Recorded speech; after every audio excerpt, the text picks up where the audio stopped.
This book should have changed science, except no one can read a single word. Meet the Voynich Manuscript, the internet's favorite unsolved text. Stay with me. By the end, you'll see why even code breakers rage quit. First, what we actually know. The parchment dates to the early 1400s, Europe most likely. Around 240 pages, plus jaw-dropping foldouts. Pocket-sized but heavy with secrets. The visual split into 6 vibes: plants, stars, figures and baths, cosmology, pharmacy, and star-marked text. Sounds legit, right? Here's the twist. The writing behaves like a real language, statistically, but it matches no known language. Every solution breaks under pressure. 2 distinct hands, Voynich A and Voynich B, same alphabet, different rhythms. So what is it? Cipher, constructed language, reading trick, or the smartest nonsense ever made? My take, a prestige showpiece. 2 pros build a script, mimic language, and sell the aura of secret knowledge. Not pure fraud, more like luxury mystique you can't disprove. And here's why people can't quit. The pages show almost no corrections, like a copy or perfect nonsense.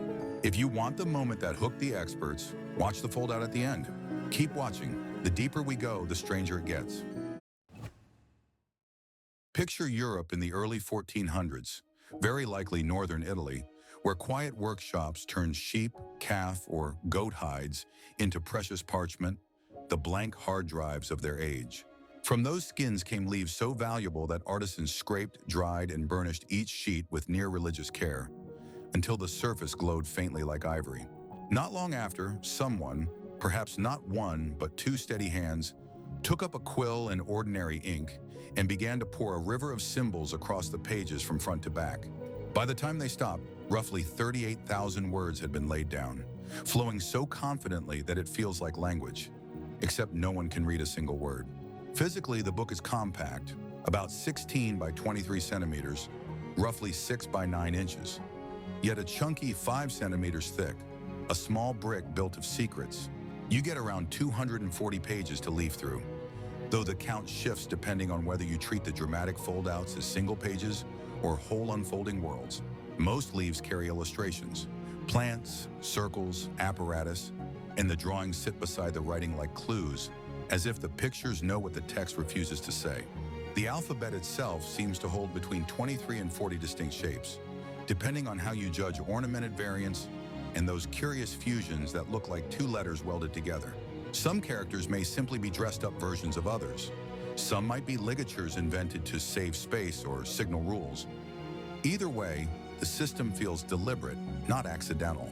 Taken together, it reads less like doodling and more like a constructed script, painstakingly designed to look normal, to feel fluent, and to keep its meaning perfectly out of reach.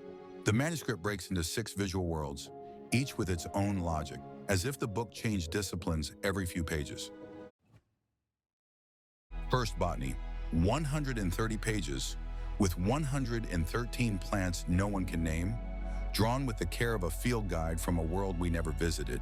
Then astrology, 26 pages of circles and concentric wheels, zodiac signs marching like clockwork across the heavens. Biology, some call it balneology, figures wading through pipe-like baths, part plumbing diagram, part human map. Cosmology arrives with the showstopper, a grand foldout, a circular chart that feels like a map of the universe, precise, theatrical, and gloriously opaque. Pharmacology reads like a medieval lab notebook. Jars, roots, powders, and tinctures. Recipes that look complete, except the labels are unreadable. And then the strangest, stars, 23 pages of text only. Short paragraphs each marked with an asterisk, as if indexing something crucial we can't access. Some drawings whisper of the East, even a circular city that may be Baghdad, a medieval hub of knowledge-bridging worlds. Centuries later, date uncertain, someone fitted the book with a plain cover, a blank face that tells us nothing and invites everything.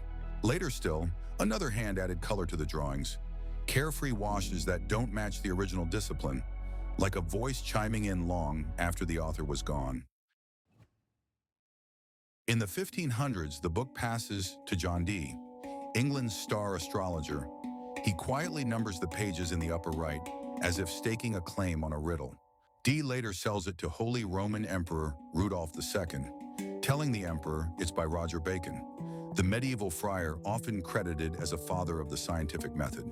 The claim sticks for a while, and the book keeps moving. One or two more owners sign their names inside, each adding a breadcrumb to the trail. In 1666, it's gifted to Athanasius Kircher in Rome, along with a letter from Johannes Marcus Marci, asking him, politely but urgently, to translate the thing. Marci's letter survives with the manuscript to this day, like a time capsule stapled to the mystery itself. After that, the trail goes foggy, centuries of silence, until 1912, when antiquarian Wilfrid Voynich stumbles on it at the Jesuit Villa Mondragone in Italy. Voynich shouts it to the world. The manuscript becomes a celebrity artifact, the kind that pulls scholars like gravity. After more hands and more headlines, it finally settles at Yale's Beinecke Library, with a cool clinical label, MS 408. From royal courts to Jesuit halls to an Ivy archive, the journey is wild, the meaning still out of reach. But every stop leaves a fingerprint, enough to prove the artifact is real, not enough to tell us what it says. Since its rediscovery, theory after theory has piled up. The crowd favorite says it's a cipher, yet every serious attempt to crack it has snapped under pressure. Others argue it's a constructed language, painfully designed from scratch, so it behaves like speech without belonging to any known tongue. A classic wildcard is the cardon grill, a paper mask with holes. You lay it over the text and read only what peeks through. And then the popular cynics play. It's a hoax, maybe brilliant, maybe opportunistic, written any time after the parchment was made, for money, status, or just weekend fun. The author pool is a rumor mill too. Roger Bacon tops the suspect list, but that's collector lore, not evidence. Bacon died in 1294. The book's parchment points to the early 1400s. Those centuries don't line up, and the timeline bites hard. Radiocarbon dating in the 2000s and 10s pinned the parchment to the early 15th century. Inks are tougher, often not datable, and pigments can match the era, yet still be faked by experts. But we can make grounded calls. Palimpsests leave chemical scars. Here the ink appears to be the first writing laid on these leaves. And parchment was precious. The idea that pristine sheets sat around for decades or centuries waiting for a forger is frankly a stretch. Add the credible ownership trail, the Marci letter included, and the simplest read is that writing followed close on the parchment's making. Which brings us to the next move. Instead of guessing who said what, let's study how the book behaves, its patterns, rhythms, and the things it refuses to do. Here's the strange part.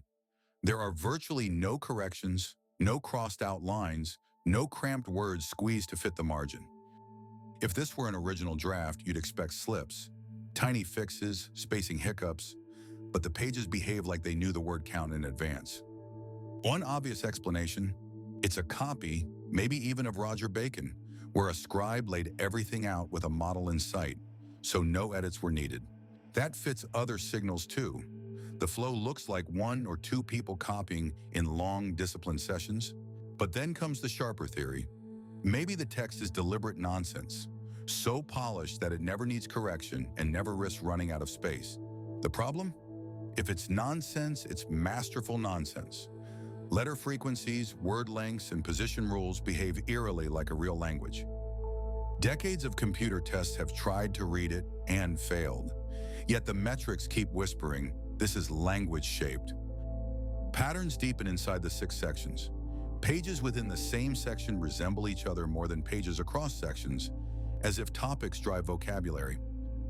Enter a famous study from the 1970s.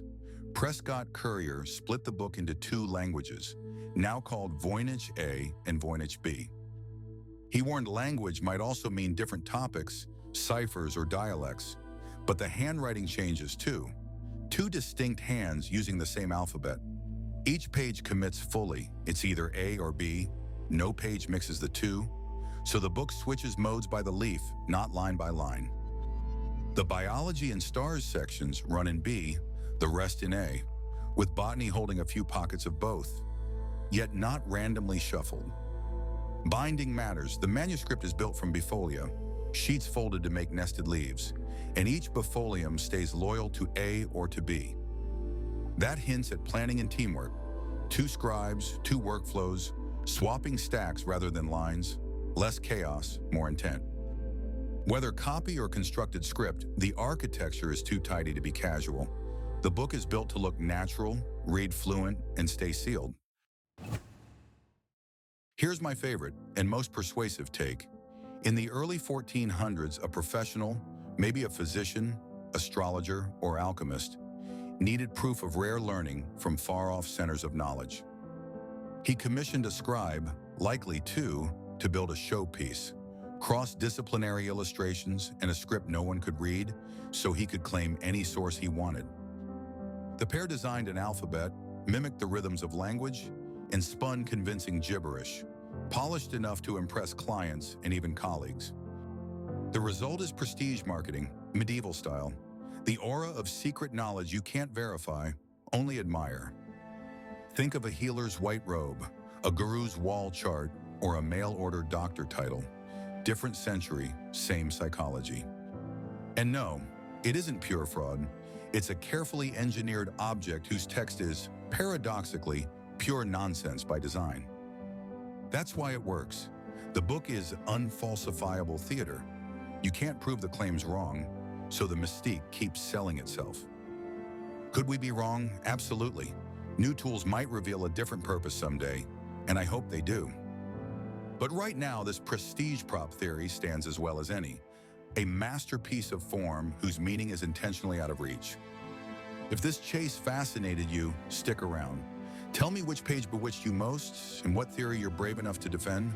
See you next time.